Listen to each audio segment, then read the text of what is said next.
सबसे पहली हत्या जो मैंने देखी वो मुझसे कुछ फुट की दूरी पर हुई थी। जब मैं दूध लेने गया था, मैंने सिर्फ 10 फुट की दूरी से देखा उसे। उन्होंने उसे 7 बार गोली मारी थी।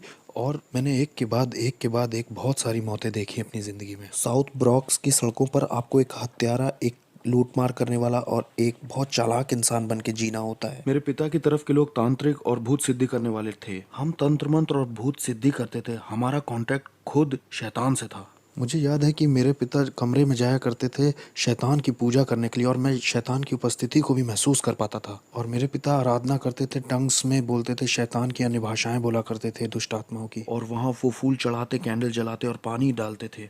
शाम को 7 बजे से लेकर सुबह 5 बजे तक मैं एक डिमोनिक चर्च में जाता था, जहाँ तंत्र मंत्र भी सिखाया जाता था। मुझे ट्रेंड किया जा रहा था। मैं ट्रेंड हो रहा था तांत्रिक बनने के लिए। मुझे भूत सिद्धि करने वाली जादूगरनी औरतें जो 30 साल से, 40 साल से, 50 साल से अपने धर्म में लगी हुई थी, ये सिखा रही थी कि कैसे बात करनी है प्रिंसिपैलिटीज से, शैतान से, ज़मीन वाली दुष्ट आत्माओं से। आप शैतान से डायरेक्ट बात नहीं कर सकते, आपको पहले अधिकार कमाना होगा। जो सबसे पहली बार भयानक हत्या हुई थी, जो मैंने बताया, वो यहाँ इस घर में हुई थी। हस्बैंड ने 52 बार पत्नी को चाकू मारा था और उसके सर को काट के अलग कर दिया था। हम उसकी बेटी के साथ खेला करते थे, इसलिए जब हम उसे छोड़ने आए यहाँ पर, तो वो यहाँ खड़ी थी। और उसको पता चला कि उसकी माँ इस तरह से टुकड़ों में काटी गई। इसी घर में हुआ था ये। एक बार मैं अपने स्कूल में अपने दोस्तों के साथ खेल रहा था, तो वहाँ एक पास्टर आए, एक बैंड भी उनके साथ आया था, और वो गाना गाने लग गए, लोग इकट्ठा हो गए, और वहाँ बड़ा अद्भुत माहौल बन गया। पूरे स्कूल में एक खुशी की लहर दौड़ गई, और मैं एक टूटे हुए परिवार से आया था। वहाँ पास्टर स्टेज पे खड़े होकर बाइबल की कुछ बात बता रहे थे, बाइबल की कहानियाँ बता रहे थे, परमेश्वर कैसे सबसे प्यार करता है, और वो यही सब बता रहे थे। पहली बार मैं थोड़ा सा जुड़ा कि वाह, शायद परमेश्वर मुझसे प्यार करता है। हो सकता है परमेश्वर को मेरी या मेरे परिवार की ज़रूरत है। शायद परमेश्वर मुझे और मेरे परिवार को छूना चाहता है, हमारी परिस्थिति बदलना चाहता है। मुझे भी थोड़ा प्यार मिल सकता है, मुझे भी मिल सकता है। और वो मेरी तरफ चलते हुए आ रहे थे, और मुझे पहली बार प्यार बहुत महसूस हो रहा था, इतना कि मैं समझा नहीं सकता। और ये पास्टर स्टेज से उतर के लोगों के लिए प्रार्थना कर रहा था, उन्हें छू रहा था, और मुझे लगा कि अब मेरी बारी है, अब ये पास्टर मुझे छुएगा, और अब यीशु मुझे कबूल करेंगे और मुझे जताएंगे कि प्यार होता क्या है। और ये पास्टर मेरे बगल से चले गए। उन्होंने मुझे कभी नहीं छुआ, उन्होंने उन्होंने मुझे बिल्कुल नहीं छुआ। वो नीचे लाइन तक आए, मेरे पास आए, और मेरे पास से गुजर गए और दूसरे लोगों को छुआ। मुझे लगा, ओह, यीशु ने भी प्यार नहीं किया, पिता ने प्यार नहीं किया, मेरा घर परिवार भी टूटा हुआ है। यीशु को शायद अच्छा लगता है कि मेरी माँ मार खाती है, मेरे भाई और मैं भूखे सो जाते हैं। उसे शायद अच्छा लगता है कि हमारे अपार्टमेंट में लाइट नहीं है, हम स्कूल में मिसफिट हैं, उसे हमारा स्कूल आना भी अच्छा नहीं लगता। ये जो यीशु है ना, ये भी मेरे बाप की तरह ही है, इनमें कोई अंतर नहीं है, ये भी मेरे पिता जैसे ही हैं। और मैं टूटा हुआ और बड़ा उदास अपने घर पहुंचा, और मुझे याद है 1 या 2 हफ्ते बाद लगभग, मैं स्कूल के बाहर थोड़ी मस्ती कर रहा था, अपने दोस्तों के साथ मज़े ले रहा था, और मैंने सुना कि कुछ नीचे गिरा। वो एक वुडू नेकलेस था। मैंने उसे उठाया और पहन लिया। उसमें बहुत सारे रंग थे, और ये नेकलेस ही मेरा शैतान के साथ पहला कांटेक्ट था। कुछ समय के बाद हम टैरो कार्ड रीडिंग करने गए। वहाँ मैं जब गया तो मैं लगभग 10 साल का था, मैं छोटा ही था। वहाँ पर जो औरत भूत सिद्धि करती थी, टैरो कार्ड रीडिंग करती थी, वो विच लेडी, उसने मुझ में अपनी आंखें बिल्कुल धंसा दी। वो बिल्कुल मुझ पर फिक्स हो गई। हमें ये लड़का चाहिए, हमें ये लड़का चाहिए ही चाहिए। हम इसे सेंटेरिया का रिसर्च करने वाला बनाएंगे, और ये स्पिरिचुअलिज्म को भी आगे बढ़ाएगा। स्पेनिश में आत्माओं की साधना करना डिमोनिक है, और सेंटेरिया संतों की पूजा कहलाती है, लेकिन वो है दुष्ट आत्माओं की पूजा। और अगर ये तुमने हमें नहीं दिया तो ये 30 दिन में अपनी आंखें खो देगा। मेरी माँ माँ होने के नाते मान गई, और उसने अपना फर्नीचर बेच दिया, उसने अपना बेडरूम सेट बेच दिया, सिर्फ $250 जुटाने के लिए, ताकि मेरी पहली सेरेमनी हो। इस औरत ने मेरी माँ के दिल में बहुत डर बिठा दिया था, और मेरी माँ ज़मीन पे सोने लग गई क्योंकि उसके पास बेड नहीं था, और वो ये भी नहीं चाहती थी कि मेरी आंखें खोएं। तो इन लोगों ने मुझे अंधकार की दुनिया में आगे बढ़ाया जब मैं 10 साल का था। फिर पहला एनकाउंटर जो मेरा हुआ, मैं जब 10 साल का था, वहाँ डेविल आया और उसने ऑफरिंग भी कबूल कर ली। मेरी ज़िंदगी अब शैतान को सौंप दी गई थी, और उन्होंने मेरे गले में 5 मालाएं पहनाई। ये 5 तरह की बड़ी दुष्ट आत्माएं थीं जो आसमानी मकामों में रहती हैं। ये शैतान के नीचे होती हैं। उन्होंने ये मेरे गले में पहना दिया, जिन्हें सेंटेरिया कहते हैं। उन्होंने कहा कि यही रूहें आज से तुम्हारी मदद करेंगी और ये तुम्हारे स्पिरिचुअल गार्डियन एंजल्स हैं और अब से यही तुम्हारी आगे को फिक्र करेंगे। ये जो कोने की बिल्डिंग आप देख रहे हैं इधर इस कोने की, ये पूरी लगभग खाली रहती थी और मैं और मेरा भाई यहाँ ऊपर से उतर करके और पंप से पानी लेने जाते थे। ये वाला पंप था वो। ये खाली थी और ज़्यादातर अपार्टमेंट यहाँ के खाली ही थे और मैं और मेरा परिवार ही सिर्फ यहाँ रहते थे। मेरा जो पूरा चैपल था वो इन्हीं सब कामों में लगा हुआ था। वो शैतान की पूजा करते थे और हम डिमोनिक चर्च में जाते थे शाम को 7 बजे से लेकर सुबह 5 बजे तक। भूत सिद्धि वाली औरतें और तांत्रिक हमें सिखाते थे। वो बुलाना सिखाते थे, नियम कायदे और अधिकार के विषय में सिखाते थे। इस जगह को कौन देखता है, ऊपर हाकिम कौन है और यहाँ की प्रिंसिपलिटीज का नाम क्या है और किस तरह से हमारा चैनल काम करता है। 13 साल का होते होते मुझे शरीर से आत्मा को अलग करना आ गया था और मैं शरीर घर में छोड़कर स्पिरिट रेल्म में निकल जाता था, अलग क्षेत्रों में, और जाकर वहाँ श्राप बोलता था। अंधकार का साम्राज्य बढ़े और आस पड़ोस श्रापित हो जाए। यहाँ पर होमोसेक्सुअलिटी आ जाए, यहाँ पर डीमंस आ जाए, यहाँ पर spirit of murder, spirit of suicide आ जाए। मुझे अपने आस पड़ोस में ये सारे चैनल्स चलाना आ गया।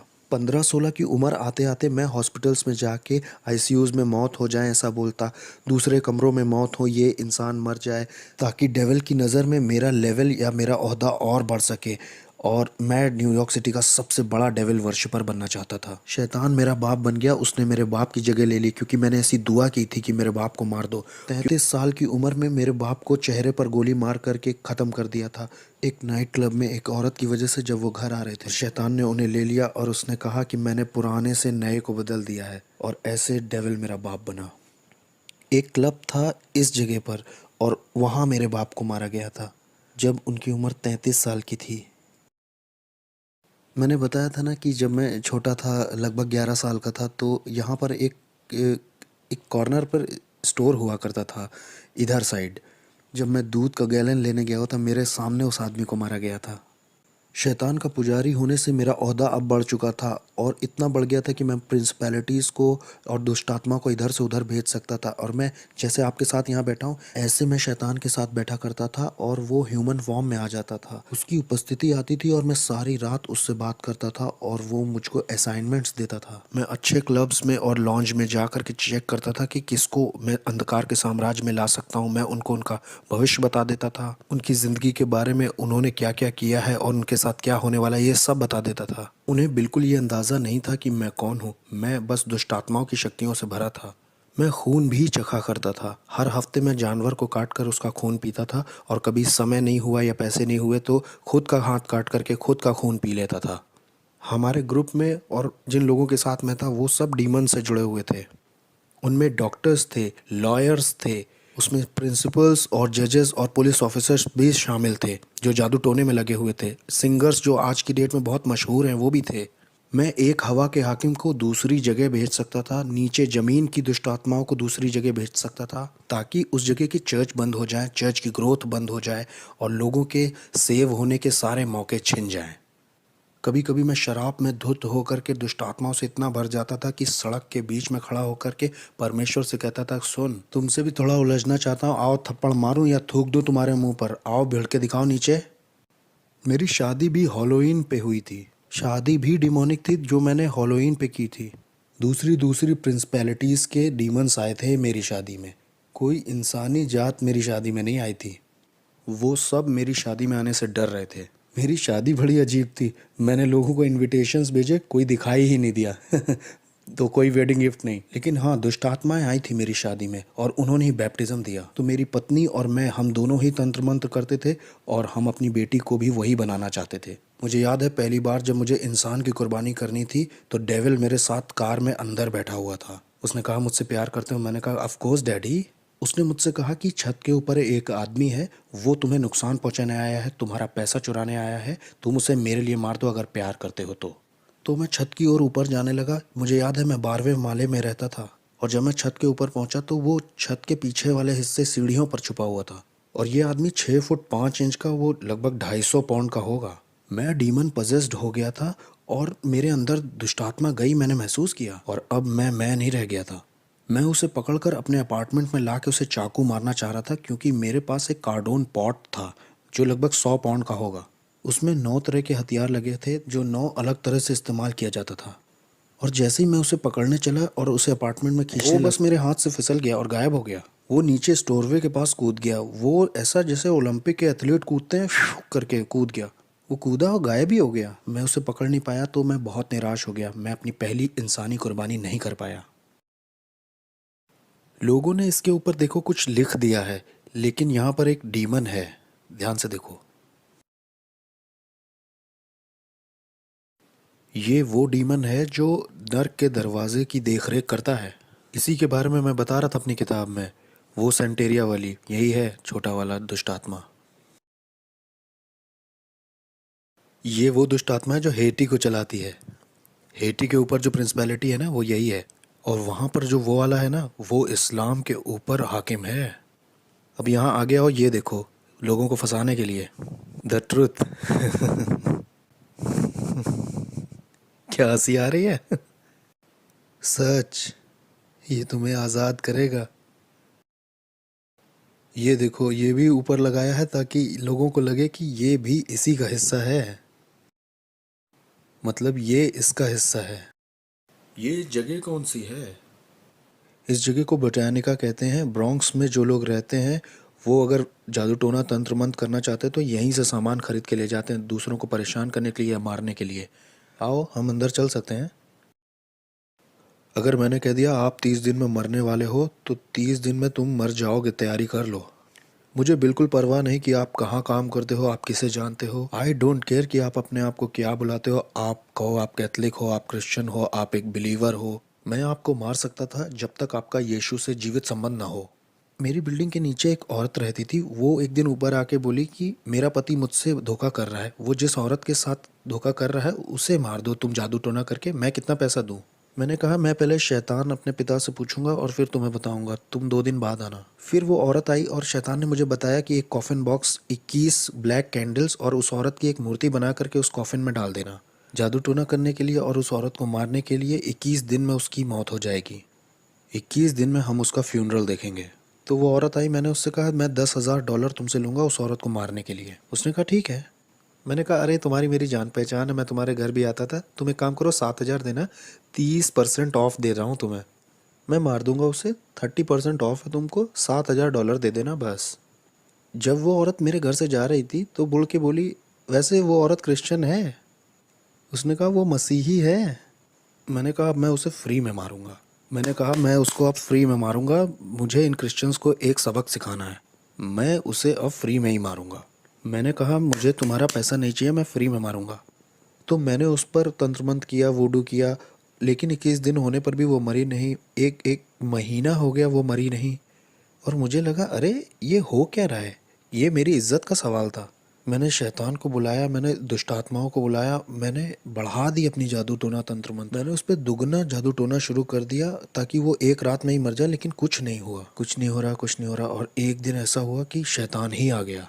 मैंने महसूस किया उसकी उपस्थिति आई और शैतान ने मुझसे कहा कि हमें ये प्लान छोड़ना होगा जिस औरत को तुम मारना चाहते हो। मैंने कहा प्लान क्यों छोड़ना होगा, मेरी इज्जत दांव पे लगी है। मैं एक भूत साधक हूँ, मैं तांत्रिक हूँ। अगर मैंने उसे नहीं मारा तो लोगों को लगेगा कि मेरे अंदर ताकत नहीं है। उसने कहा तुम समझ नहीं रहे हो, जिस परमेश्वर की वो सेवा करती है वो उसे अकेला नहीं छोड़ता है, उसे छुओ मत। मैंने कहा कौन है ये ईश्वर? उसने कहा वो जिसकी सेवा करती है। मैं बहुत गुस्से में था। मैंने कहा नहीं, 1 हफ्ता और लेते हैं, चलो मारते हैं। उसने कहा नहीं, जिसकी वो सेवा करती है वो उसे अकेला नहीं छोड़ता है। जिस तरह का जादू टोना मैंने उसके ऊपर किया था ना, उसे 21 दिन से कम में मर जाना चाहिए था। और भाई कैसे हो? ये ईजबेल है, इनके धर्म की ये ईजबेल है। देखो ये कैसे काम करता है। ये स्टैचूज जो हैं इनका कोई मतलब नहीं है, लेकिन इसके पीछे एक दुष्टात्मा है। तो अपने खुद के लिए मुझे उसे पहचानने के लिए इसका बनाया जाना बहुत ज़रूरी है, नहीं तो मैं उस आत्मा से नहीं जुड़ सकता। उस दुष्ट आत्मा से मेरी जान पहचान नहीं हो सकती। हमारे बीच में कुछ कॉमन नहीं है। मैं आदमी हूँ, वो एक आत्मा है, और आत्माओं में भी वो दुष्ट आत्मा है। मैं उससे जुड़ ही नहीं पाऊंगा। उससे जुड़ने के लिए मुझे इसको बीच में लाना ही होगा। ये इंसानों की तरह दिखते हैं, लेकिन इस आदमी के पीछे भी एक कहानी है। उस कहानी की वजह से ही आप उससे जुड़ सकते हो, और ये दुष्ट आत्मा उसकी वजह से चलन कर सकता है। और ऐसा ही इन लोगों के साथ भी है। बाद में इनके नाम रखे जाते हैं और इनके भी जन्मदिन होते हैं, इनके भी अपने दिन होते हैं। किस तरह से इंसान फंस के पकड़ा जाता है इस दुष्ट आत्मिक संसार में और तंत्र मंत्र में, जानते हैं? ये वो जाल हैं जिनसे दुष्ट आत्माएं ऑपरेट करती हैं, अपना चलन करती हैं। इन्हीं मूर्तियों की वजह से इंसान अपने सारे शैतानी काम और शैतानी मजहब चला पाता है। यहाँ ऐसी कोई चीज़ नहीं है जिसे पवित्र कहा जा सके, बस एक ही है, वो हम हैं। इस जगह पे होता क्या है? वहाँ पीछे तंत्र मंत्र होता है, वूडू होता है, वहाँ कुछ मंत्र बोले जाते हैं और उससे मूर्तियाँ पवित्र की जाती हैं। ये सारी दुष्ट आत्माएं चाहती हैं कि आप एक नई मूर्ति खरीदें ताकि आप दुष्ट आत्मा को घर ले जा सकें। ये देखो, खास प्रार्थनाएं, ये आपको विश्वास दिलाना चाहते हैं कि आप परमेश्वर से प्रार्थना कर रहे हो। मैं भी यही किताब इस्तेमाल करता था, खास प्रार्थनाएं। इनका मकसद ही है कि आपको लगे कि आप ईश्वर से प्रार्थना कर रहे हैं, लेकिन इनमें कोई भी ईश्वर, इसमें बाइबल का कुछ नहीं है, ना बाइबल की कोई बात है, ना क्रूस की कोई बात है। मैं न्यूयॉर्क अमेरिका में तीसरे नंबर का वो इंसान था जिसके पास एक ऐसी किताब थी जिसमें चिन्ह बने थे सारी दुष्ट आत्माओं के और सारे हाकिमों के, और कैसे लोग ये तंत्र मंत्र सीख सकते हैं। और कोई इस तरह की किताब को नहीं रख सकता, या किसी के पास ऐसी किताब नहीं हो सकती जब तक डेविल उस पर खुद साइन न कर दे। और मैं तीसरा वो इंसान था जिसके पास ये किताब थी, और मैं इस किताब के निशानों का इस्तेमाल करके जादू टोना करता था ताकि लोगों का दिमाग खराब हो जाए और वो बीमार पड़ जाए। जाने कैसे तंत्र मंत्र से मैं उन्हें बीमार करके लेप्रोसी, किसी को कैंसर दे देता था। मैंने लोगों के ऊपर ऐसा जादू टोना किया कि उनके साथ गर्भपात हो, उनके जीवन में अबॉर्शन आ जाए, लोग हॉस्पिटल जाएं, सर्जरी ही करवाएं, बिना सर्जरी के हॉस्पिटल में रहें। जादू टोने से मैंने लोगों को पागल भी किया है। मैंने जादू टोना करके लोगों के ऊपर दुष्ट आत्माएं भेजी, बाइपोला की, सिजोफ्रेनिया की, और भयानक बीमारी और सुसाइड की स्पिरिट। मैं रात भर बैठकर शैतान से घंटों बात किया करता था। जब क्रिश्चियंस यहाँ चर्च भी 1 घंटे के लिए नहीं जाते, बहुत से क्रिश्चियंस 1 घंटे दुआ भी नहीं करते। आत्मिक संसार ज़्यादा रियल है इस संसार से जो दिखता है, और हमने इसे महसूस किया था कि जो कुछ यीशु में ढका हुआ नहीं है उसे बहुत आसानी से टारगेट बना सकते हैं गिराने के लिए। जैसे नास्तिक लोगों को आराम से मार सकते हैं हम। यहोवा विटनेस वाले लोग आसानी से मारे जा सकते हैं, मोर्मोन्स भी आसानी से मारे जा सकते हैं, और ऐसे लोग भी जो कहते हैं शैतान होता ही नहीं है, वो भी बहुत आसानी से मारे जा सकते हैं, क्योंकि वो आत्मिक सहायता कभी मांगेंगे ही नहीं। मुझे याद है कि एक बार हमारे पड़ोस में निकी क्रूस का ग्रुप आया हुआ था। वो उसको ट्रूस बुलाते थे। वो चलते चलते वर्शिप करते हैं, फिर वचन का प्रचार करते हैं, फिर कहीं और निकल जाते हैं और वही करते हैं। और मैं इनके पीछे कुछ इस तरह से लगा कि इन्हें पीछे कर दूं, इन्हें कुचल दूं। और ये जवान बच्चे थे, कोई 18, कोई 19, कोई 20, कोई 16 ऐसे थे। और मैंने कहा कि ये मेरे पड़ोस में कैसे ये गंदे गाने, ये कूड़ा मेरे बगल में बजा सकते हैं, जिसे आज हम आराधना कहते हैं। ये गंदे गाने थे मेरे लिए। अब मैं इनके पीछे पड़ के इन्हें बर्बाद कर दूंगा। जब मैं वहाँ ऊपर गया तो जहाँ मतलब वो लोग थे, वहाँ एक आँख की दीवार थी जिससे मैं उन्हें छू नहीं पा रहा था और ना उसके पार जा पा रहा था। किसी चीज़ ने मुझे रोका। जितनी बार भी मैंने आत्मिक शक्तियों को बोला जाओ तो वो नहीं जा पाई, वो रुकती रहीं, और मैं कभी भी उन बच्चों को छू नहीं पाया। मैंने कहा कुछ तो सही नहीं है, कुछ तो ऐसा है जो सही से नहीं हो रहा। फिर मैं वहाँ से निकल गया। मैंने कहा अब मैं इनके साथ नहीं लगूंगा, इन्हें अकेला छोड़ देता हूँ। ठीक है, ये पहला राउंड जीत गए। तो क्या इस वक्त आत्माएं हमें देख रही हाँ, हैं? वो हमें देख तो रही हैं। हाँ, वो देख रही हैं। तो हम सुरक्षित हैं, हम सुरक्षित हैं हाँ, ना? हम सुरक्षित हैं। हम यीशु के लहू में ढके हुए हैं। यीशु के खून जैसा कुछ भी नहीं है। Okay okay. आमीन। वो हमें छू नहीं सकते। हमारे पास सुरक्षा का बाड़ा है। हमारे चारों ओर सुरक्षा का बाड़ा है भाई। हम यहाँ आ सकते हैं और हम यहाँ की दुष्ट आत्माओं के पीछे भी पड़ सकते हैं, और हम इस जमीन को यीशु के नाम से श्राप भी दे सकते हैं, और शैतान हमारा कुछ कर भी नहीं सकता। मेरे पास बहुत पैसा था, बहुत बढ़िया कारें, बहुत सुंदर लड़कियां थीं। मेरे पास दुनिया का सब कुछ था। मेरे पड़ोसी मुझसे डरे हुए थे, क्योंकि जो मैं था, वो कहते थे तुम इससे उलझोगे तो तुम्हारे घर के लोग मरेंगे। तुम इससे उलझे तो ये बंदूक नहीं चलाएगा, ये सोते में मार देगा सबको। मेरे बाप शैतान ने मुझे बहुत बढ़िया चीज़ें दी थी, ऐसी ताकत दी थी कि लोग मुझसे डरते थे, जैसी मैं सोच भी नहीं सकता। यहाँ तक कि पुलिस भी मुझसे डरती थी, मेरे पड़ोस की सिक्योरिटी भी डरती थी। लोगों को ये मालूम था कि ये शैतान का बच्चा है, ऐसा कहते थे लोग। मैंने कई क्रिश्चियंस को घुटने पिला दिया, दुआ के लिए नहीं, क्योंकि उनमें ताकत ही नहीं थी। इसलिए नहीं कि आपका परमेश्वर ताकतवर नहीं था, मुझे गलत मत समझिए। परमेश्वर तो ताकतवर था, लेकिन बर्तन कमज़ोर था। बर्तन का कोई प्रार्थना का जीवन नहीं, ना कोई उपवास का जीवन, और ना परमेश्वर से इसका संबंध सही है। ये व्यक्ति भक्त जैसा बस बाहर से दिख रहा है, लेकिन कोई शक्ति नहीं है। ये व्यक्ति कमज़ोर है और इसके जीवन में कुछ हो भी नहीं रहा है। इसके पास बाइबल भी है, इसके पास कपड़े भी सही हैं, इसके वस्त्र सही हैं, लेकिन इसका कोई जुड़ाव नहीं है यीशु के साथ, क्योंकि ये उसकी इच्छा से बाहर है, उसकी प्रतिज्ञाओं से बाहर है और इसके डिवाइन पर्पस से भी बाहर है।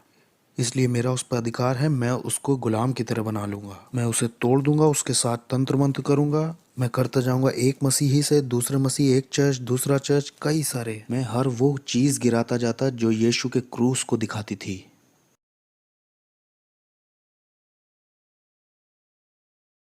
बहुत ही दुष्ट आत्माओं से भरी हुई जगह है।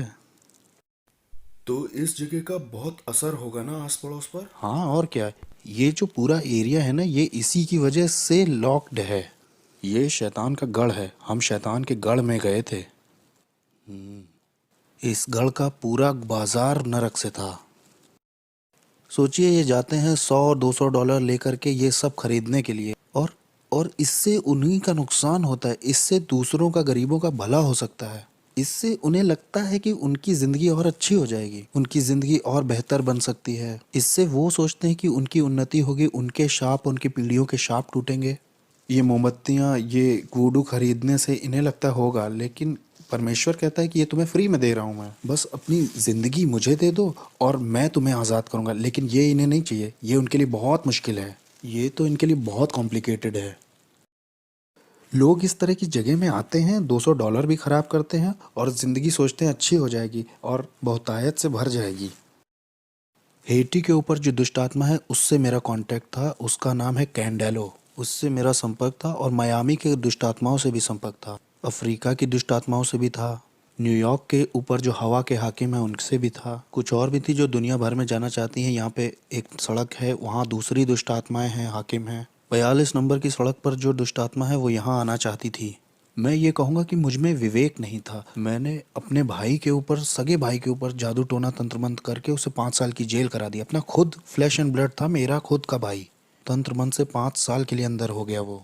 मेरा एक और भाई था, एक बार वो मेरे घर आया था बड़े एटीट्यूड में, तो डीमन उसके ऊपर कूद गया है। वो मेरे घर से ऐसे भागा, उसका पेट दर्द बहुत बढ़ गया था। मेरी माँ भी इस बात की गवाही दे सकती है। मैंने अपने शरीर के साथ बहुत सारे रीति रिवाज किए थे, इतने सारे संस्कारों से गुजरा था मैं। लास्ट वाले में मैंने अपनी आत्मा शैतान को सौंप दी थी। एक सेरेमनी में मैंने गन पाउडर और जानवर का खून पिया था, जिसे सैंसी कहते हैं। सैंसी हेशे और फ्रेंच की सेरेमनी है।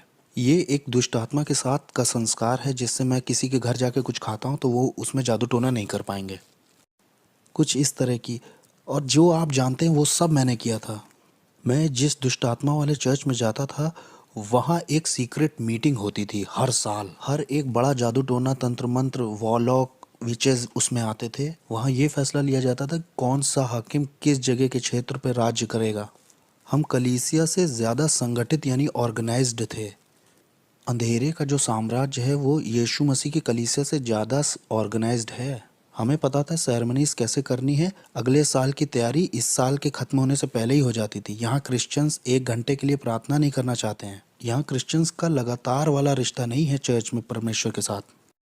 मैंने 1 साल का रेस्ट भी लेना चाहा जा, और शैतान ने 1 साल के लिए मेरी आंखों की रोशनी ले ली। मैं 1 साल तक पूरी तरह से अंधा था, इसका सर्टिफिकेट भी है मेरे पास। मैं पूरी तरह से अंधा था। वो लोग मेरी यहाँ तक तैयारी करा रहे थे कि एक देखने वाला कुत्ता ले लो, और वो जो स्टिक लेके चलते हैं ना, आपने देखा होगा वो। मेरी माँ ने 1 साल मेरा ध्यान रखा। मेरी आंखें पूरी तरह से अंधेरी हो गई थी। एक बादल जैसा धुआं मेरी आंखों के ऊपर आ गया था। मैं पूरी तरह से अंधा था, और जब मैंने शैतान को अपनी ज़िंदगी वापस दे दी तो 7 सर्जरीज के बाद मेरी शैतान ने आंखें लौटा दी, और फिर मैं दोबारा देख पाया। और ये मेरी सज़ा थी जो शैतान ने दी, कि 1 साल की छुट्टी मुझे चाहिए थी। मैं 1 साल की छुट्टी लेना चाहता था। शैतान ने कहा अच्छा छुट्टी चाहिए, ये लो, और उसने मेरी आंखें ले ली।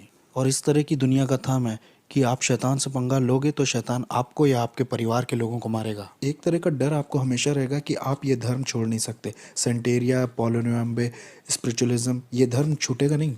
डॉक्टरों के पास कोई एक्सप्लेनेशन नहीं था कि मेरी आंखें कैसे गईं। जबकि मैं कहूँ, क्रिश्चियंस, मसीही जब गलत करते हैं या उनसे बुरा हो जाता है तो उनके घर में जो कुछ दिखाई देता है वो है दया और अनुग्रह। लेकिन अगर आप शैतान को कुछ ऐसा दिखाते हो तो शैतान को पसंद नहीं आया तो आपको या आपके परिवार को मारता है। मुझे याद है एक बार एक औरत को शैतान ने कहा इस आदमी से मत मिलना। उसने परवाह नहीं की क्योंकि वो उससे प्यार करती थी। इसलिए शैतान ने एक दुष्ट आत्मा एक ऐसे इंसान के अंदर भेजी जो सड़क पर रहता था। उसने हथौड़े से उस औरत के सिर पर 17 बार वार करके मार दिया। एक बार मैं अपने घर में बैठा हुआ था, बहुत अमेजिंग था। मैं नाइट क्लब से लौट के आया था। मैं टीवी पर जेरी स्प्रिंगर नाम का एक शो देख रहा था। वो बड़ा अजीब सा शो है। लोग उसमें एक दूसरे को मारते हैं और मुझे उसमें बड़ा मज़ा आता था। मज़े लेके मैं उसे देख रहा था, हंस रहा था और मैंने एक आवाज़ सुनी, बेटे मैं जल्दी आ रहा हूँ, तुम अपनी ज़िंदगी से क्या करोगे। एक सुनने वाली आवाज़ बहुत शार्प उस कमरे से आई थी। मैंने सोचा कि शायद टीवी से आई है। मैंने कहा ये टीवी से नहीं आई है क्योंकि यहाँ तो लोग लड़ रहे हैं, एक दूसरे को मार रहे हैं। मैं शैतान की भी आवाज़ पहचानता था। शैतान के साथ तो मैं ऐसे बैठता था जैसे आपके साथ बैठा हूँ। कभी वो इंसान के रूप में भी आता था, कभी वो कमरे में उसकी उपस्थिति आती थी। उसकी उपस्थिति आते ही कमरे का माहौल बदल जाता था। वो मेरे सामने बैठा करता था और मेरे कॉन्शियस से बात करता था। हम रात भर ऐसे बात किया करते थे। मुझे उसकी आवाज़ पता थी। ये मुझे ऐसे पता था जैसे आपको अपने हाथ पैर पता है। मुझे हर एक हाकिम के बारे में जो कनाडा पे या अमेरिका पे या कहीं का भी हाकिम हो पता था उसके बारे में। हर प्रिंसिपलिटी जो किसी मज़हब की थी वो भी मुझे पता थी। चाहे वो कोई ऑकल्ट हो, न्यू एज हो, बुद्धिज़्म हो, इस्लाम हो, सेंटेरिया हो या स्पिरिचुअलिज्म हो, मुझे हर एक दुष्ट आत्मा का पता था। हर एक हाकिम के प्रिंसिपलिटीज़ का मार्क मेरे पास था। ज़मीन की दुष्ट आत्माओं का भी और शैतान का, इज़बेल का। मैं हर एक के नाम बता सकता हूँ जिनके नाम आप भी नहीं जानते होंगे। मैं उनको नाम से जानता था।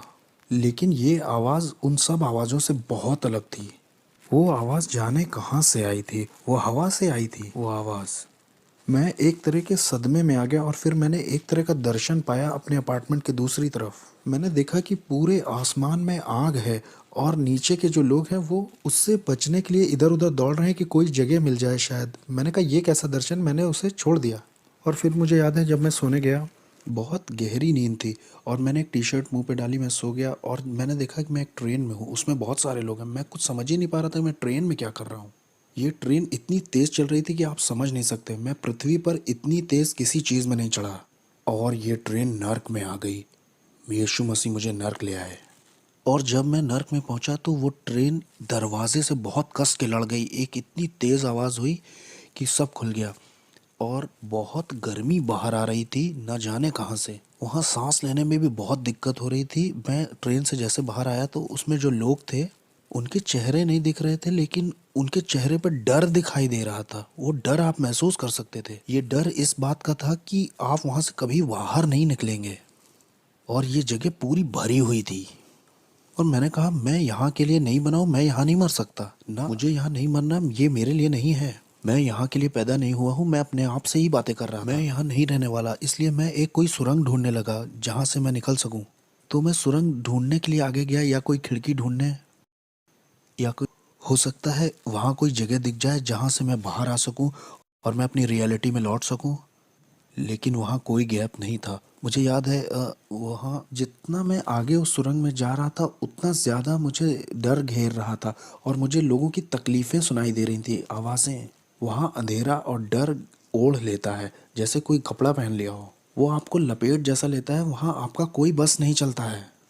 कुछ जकड़ जैसा लेता है। वो आपको जाने नहीं देता। यहाँ तक कि मैं अपना हाथ भी नहीं देख पा रहा था। वो एक पर्दे की तरह था, जैसे आप किसी बच्चे के कुएं या जानवर के कुएं में गए हैं। ये कुएं जैसा नहीं था, मैं समझा नहीं पाऊंगा इसे। और और इसमें से बहुत गर्मी और बदबू बाहर रही थी, ऐसा जैसे न्यूयॉर्क सिटी के गटर खुल गए हों। वहाँ वो बहुत अजीब सा, बहुत अजीब। और जब मैं आगे गया तो वहाँ मुझे याद है आगे शैतान मिला। उसने कहा मैं तुम्हारा बाप था।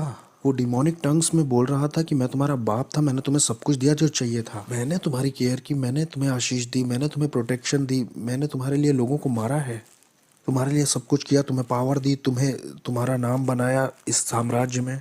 जो तुम्हारे विरोध में उठे उन्हें मार दिया, क्योंकि मैं तुम्हारा इस्तेमाल करने वाला था अपने राज्य को लाने के लिए पृथ्वी पर। और तुम मुझे छोड़ना चाहते हो, मुझसे धोखा करना चाहते हो। और ये सब डिमोनिक टंग्स में हो रही थी और मैं भी उससे दुष्ट आत्माओं की अन्य भाषा में बराबर बोल रहा था। मैंने कहा नहीं, मैं छोड़ूंगा नहीं, मैं बस कंफ्यूज हूँ, मुझे समझ नहीं आ रहा हो क्या रहा है। उसने कहा नहीं, मुझे मालूम है तुम क्या करोगे, तुम मेरे धर्म को एक्सपोज करोगे कि मैं कौन हूँ और मेरे आत्मिक संसार में कैसे काम करता हूँ। मैंने तुम्हें वो चीज़ें बताई हैं जो किसी को नहीं बताई। क्योंकि मैं तुम पे भरोसा करता था कि तुम मेरे राज्य को आगे बढ़ाओगे, क्योंकि मैं और तुम्हारा इस्तेमाल करना चाहता था बड़े पैमाने पर। और कंफ्यूज होकर उसने मेरी मेरी गर्दन पकड़नी चाहिए, और जैसे ही मुझे मारने के लिए उसने गर्दन पकड़नी चाहिए, एक क्रॉस मेरे हाथ में यीशु मसीह का आया। और न जाने 3-4 क्रॉस कैसे नर्क में आ गए जब मैंने ब्लू शॉर्ट्स और टी शर्ट पहन रखी थी। और जैसे ही मैंने वो क्रूस उसके ऊपर छुआया, वो ऐसे पिघल गया जैसे वो कोई बच्चा हो। वो एक बच्चे की तरह ज़मीन पर गिर पड़ा और उसमें कोई ताकत नहीं थी। और फिर मैंने उस मौके का फ़ायदा उठा करके भागना शुरू किया उस तरफ जिधर दरवाज़ा लग रहा था मुझे, या शायद वहाँ कोई मुझे दरवाज़ा दिखाई दे जाए।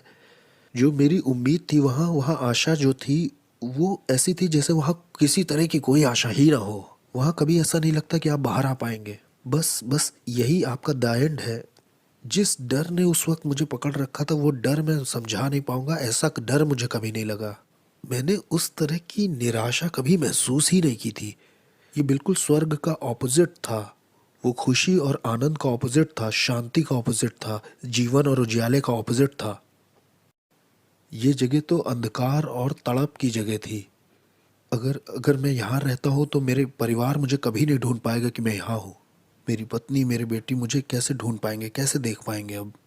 जब मैं उस सुरंग के और गहरे में जा रहा था, ये सोचते हुए कि वहाँ शायद कोई दरवाज़ा हो या किसी तरह की कोई दरार वहाँ हो, वहाँ शैतान फिर से दिखाई दिया और उसने कहा कि मैं तुम्हें मार दूंगा अब। समर्पण के समय में मैंने तुम्हारे शरीर पर कुछ दुष्ट आत्माओं की भाषा में निशान बनवाए थे जो मेरे कॉन्ट्रैक्ट हैं, इससे मैं तुम्हें मार दूंगा। उसने कहा, अरे बेवकूफ़, ये मेरे निशान है, ये इस बात के निशान है कि मैं तुम्हारा मालिक हूँ, मैं तुम्हारा मालिक हूँ, कोई और तुम्हारा मालिक नहीं है, मैं हूँ। या तो तुम मेरे लिए जियोगे या तो मरोगे। और फिर जैसे ही उसने अपने हाथ बढ़ाए मुझे दोबारा पकड़ने के लिए, मैंने तो सोचा मेरी कहानी ख़त्म अब। वो मुझे दूसरी बार पकड़ने आया है। क्रूस यीशु मसीह का बीच में आ गया, नरक में।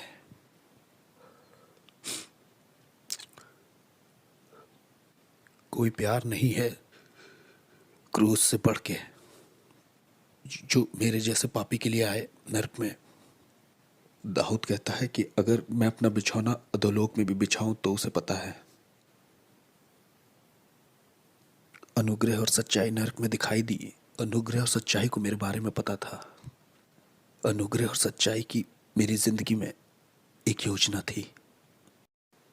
मेरे गलत, शैतानी, घमंडी और खुदगर्ज और स्वार्थीपन का जब अंत हो गया नरक में, जब मेरा समय भी पूरा हो गया था, तब यीशु मसीह दिखाई देते हैं मेरे जैसे मिसफिट के लिए और कहते हैं, तुम्हारे लिए मेरे पास योजना है, मैं तुमसे प्यार करता हूँ जितना तुम सोच नहीं सकते। वो मुझे नर्क में दिखाई दिए। और जब मैं वापस आया, मेरी आत्मा शरीर में वापस आई, तब मैंने अपने घुटने टेके यीशु मसीह के नाम से। मेरे पास $1,00,000 का सामान था तंत्र मंत्र का, मैंने फेंक दिया। मैंने तंत्र मंत्र सब फेंक दिया। मैंने अंधेरे के साम्राज्य से जुड़ी हर एक चीज़ फेंक दी। हेटी के लोग और क्यूबा के लोग और मियामी, न्यूयॉर्क के लोगों ने सोचा कि इसे मार दे क्योंकि ये बहुत जानता है, क्योंकि इसे बहुत कुछ पता है, इसलिए इसे मारना चाहिए। हमें इसे मारना ही होगा क्योंकि ये बहुत कुछ जानता है। ये अब हम में से एक नहीं रहा, इससे मारना तो ज़रूर है। वो आए मुझे मारने के लिए, उन्होंने अपनी तरफ से कोई कसर नहीं छोड़ी। मैं दिन में सोने लगा था क्योंकि क्योंकि दिन और रात दुष्ट आत्माएँ आती थीं और मुझे बहुत टॉर्मेंट करती थीं, बहुत सताती थीं। ये सब 30 दिन तक चलता रहा। 30 दिन तक वो मेरे गले को पकड़ते थे, वो मेरे बिस्तर को मुझे उठा के फेंक देते थे। मैं बिस्तर पर लेटे महसूस करता कोई मेरे बगल में लेटा हुआ है, बर्फ़ के जैसा कोई ठंडा। और जैसे मैं मुड़ के देखता तो मैंने डेविल को खुद देखा वहाँ लेटे हुए। ये सब चलता रहा 30 दिन तक, एक के बाद एक। मुझे सताया जा रहा था, टॉर्चर किया जा रहा था, पागल करने की कोशिश की जा रही थी। मेरे शरीर से मेरी आत्मा खींचने की कोशिश की जा रही थी। मैं रात में ऐसे डरता था जैसे रात में कभी नहीं डरा। 30 दिन तक मैं चिल्लाता रहा और मुझे प्रार्थना करना भी नहीं आता था। सिर्फ बोलता था जीसस जीसस जीसस। प्रार्थना आती नहीं थी तो वो बहन तो इस तरह से चर्च में प्रार्थना करती, लो वो भाई ऐसे प्रार्थना करता है। मैं सारी दुआओं को मिला जुला के करता था ताकि मैं अपनी ज़िंदगी के लिए लड़ सकूं। और एक दिन ऐसा हुआ कि मैं चर्च में आराधना कर रहा था और मेरे दिमाग में सवाल चल रहे थे कि क्यों तूने मेरे साथ ये सब होने दिया प्रभु। और उस दिन मैंने ये आवाज़ सुनी कि मैं देखना चाहता था कि तुम मुझसे कितना प्यार करते हो। और उसने कहा, मैं देखना चाहता था तुम कितना भरोसा करते हो मुझ पे। और उस दिन के बाद से शैतान कभी आगे को मेरे पीछे नहीं पड़ा। मैं यीशु के लिए एक इवेंजलिस्ट बन गया। तब से लेकर आज तक 14 साल हो गए हैं प्रभु की सेवा करते करते, और मैं इस चीज़ को किसी भी चीज़ से सौदा नहीं करूँगा। और मुझे पता है हालेलुया नाम की सड़क पर जॉन रिमेरिस का एक बड़ा बंगला है। एक दिन वो कहेगा, तेरा स्वागत है विश्वास योग्य दास। जिसके कान हो वो सुन ले और जिसकी आंखें हो वो देख ले।